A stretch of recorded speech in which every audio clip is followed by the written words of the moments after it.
If someone is studying science and seems to be going away from deen, is there anything in the Quran which we can say to him to help him change his mind? And should we look for science in the Quran? یہ میں کبھی اس کو سمجھ نہیں پایا. Science کا بالکل ایک الگ دائرہ ہے. یعنی سائنس کا علم آپ کے علم میں ہونا چاہیے کہ سائنس فلسفے کے بطن سے پیدا ہوئی ہے. اور بنیادی مسئلہ کیا تھا جس کے بعد سائنس پیدا ہو گئی اور یہ عظیم ترقی ہوئی؟ ایک فیصلہ کیا اہل علم نے. وہ فیصلہ یہ تھا کہ ہمارے لیے ما بعد الطبیعیات، میٹا فزکس یا ایتھکس کے معاملات کو سلجھانے کا کوئی عقل میں ذریعہ نہیں ہے. تو ہم ان معاملات کو الگ کرتے ہیں اور ہم مادے پر تحقیق کریں گے. یعنی یہ جو میٹر ہے، دنیا میں ایک مادہ ہے، میٹر ہے، اور ایک نفس ہے جو آپ کے اندر ہے. انہوں نے نفس کو بھی موضوع نہیں بنایا، صرف مادے کو موضوع بنایا، اس کے قوانین، لاز دریافت کیے اور حیرت انگیز دنیا پیدا کر دی. اس کا مذہب کے ساتھ کیا تصادم ہے؟ میں کبھی نہیں سمجھ سکا اس کو. مادے کے قوانین کا مطالعہ ہے. قدیم زمانے میں لوگ نفس کے قوانین کا مطالعہ کرتے تھے. میں سائنس کا طالب علم ہوں، برسوں میں نے اس کو پڑھا ہے. آج بھی کوئی نئی چیز آتی ہے تو فوراً پڑھتا ہوں. تو مجھے ہمیشہ حسرت رہی ہے کہ بتائیے کیا چیز ہے جس میں مذہب سے تصادم ہو گیا. مذہب کا موضوع مادے کی تحقیق نہیں ہے. سائنس کا موضوع یہ ہے، وہ مادے کی تحقیق کرے گی، قوانین دریافت کرے گی، نئی ایجادات کرے گی، نئی سہولتیں پیدا کرے گی، نئی دنیایں دریافت کرے گی. مذہب کا موضوع آپ کی آنے والی زندگی ہے. مذہب کا موضوع موت ہے. تو اس وجہ سے یہ دو بالکل الگ الگ میدان ہیں، ان کا آپس میں کوئی تعلق نہیں ہے. یہ ایسے ہی ہے کہ ایک ڈاکٹر کا کام یہ ہے کہ وہ آپ کو صحت کے بارے میں مشورہ دے. انجینئر کا کام یہ ہے کہ آپ اس سے مکان کا نقشہ بنوا لیں یا کوئی پل تعمیر کرا لیں. پیغمبر آپ کو یہ بتانے آئے ہیں کہ آپ کی اس زندگی کے بعد کیا ہونے والا ہے. اس پر سائنس نے کوئی تحقیق کر لی ہے، کوئی نتیجہ نکال لی ہے، کوئی نئی دنیا دریافت کر لی ہے، کوئی موت کے مسئلے کا حل تلاش کر لی ہے. تو سوال یہ کہ تصادم کس جگہ ہے؟ سائنس کا موضوع مادے کی تحقیق ہے. ابھی تو وہ نفس کی تحقیق کا دروازہ بھی کھولنے کے لیے تیار نہیں ہے. یعنی آپ کے علم میں ہونا چاہیے کہ یہ جو فلسفے سے سائنس الگ ہو رہی تھی، تو علم نفسیات یا سائیکالوجی کو جب الگ کیا گیا تو اس کو ابتدا میں کہا جاتا تھا یہ سول کی سائنس ہے، روح کی سائنس ہے. تھوڑے عرصے میں سائنسدانوں کو احساس ہوا کہ سول تو تجربے اور مشاہدے میں آنے کی چیز ہی نہیں ہے.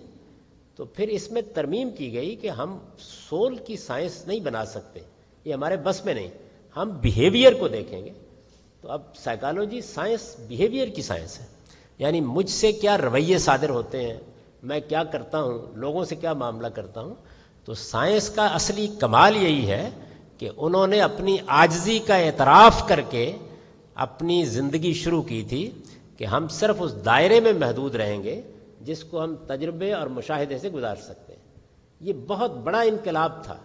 چنانچہ سائنس کی کوئی اعلیٰ کتاب آپ اٹھائیں تو وہ شروع یہاں سے ہوتی ہے کہ ہم نے وائے کا جواب، کیوں کا جواب ترک کر دیا ہے، ہم ہو پر آ گئے. تو اس وجہ سے از راہ کرم اگر تو سائنس پڑھنے کا شوق ہے تو ذرا اعلیٰ درجے کی سائنس پڑھیے.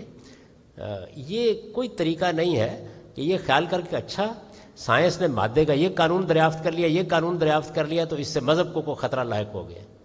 میں آپ سے عرض کرتا ہوں کہ دنیا کی تاریخ میں جتنی کتابیں اور جتنے علم انسان نے پیدا کیے ہیں ان میں سے کسی علم کی عمر 100 سال سے زیادہ نہیں ہوئی. کسی بھی علم کی. کس معنی میں؟ یعنی 100 سال بھی نہیں گزرتے تو معلوم ہوتا ہے کہ اس کتاب میں تو 10 خامیاں نظر آ گئی ہیں. معلوم ہوتا ہے کہ اس علم میں تو بہت سی چیزیں غلط ثابت ہو گئی ہیں. 1938 میں علامہ اقبال نے وفات پائی ہے. ہماری ملت کے ایک بڑے غیر معمولی شخصیت ہیں. ریکنسٹرکشن ریلیجیس تھاٹ ان اسلام ان کے خطبات ہیں. یہ 1938 سے چند برس پہلے دیے گئے ہیں. آج میں 20 باتوں کی نشاندہی کر سکتا ہوں جو تحقیق سے غلط ثابت ہو گئی. انہوں نے سنی سنائی بات پر یہ شعر کہہ دیا کہ تارک جو بر سفینہ اندلس، تارک جو بر کنارہ اندلس سفینہ سوخت. تحقیق سے معلوم ہوا کہ تارک نے کوئی جہاز نہیں جلائے تھے. یعنی ایک انسان، بہت بڑا انسان، زندگی پر، علوم پر، تاریخ پر بات کرتا ہے اور 100 سال بھی نہیں گزرتے. ابھی 100 سال نہیں ہوئے تو غلطی سامنے آنی جائے. آپ کے علم میں ہے قرآن مجید کو نازل ہوئے کتنا عرصہ ہو گیا ہے؟ 1400 سے زیادہ سال ہو گئے ہیں. ایک لفظ اپنی جگہ سے نہیں ٹل سکا.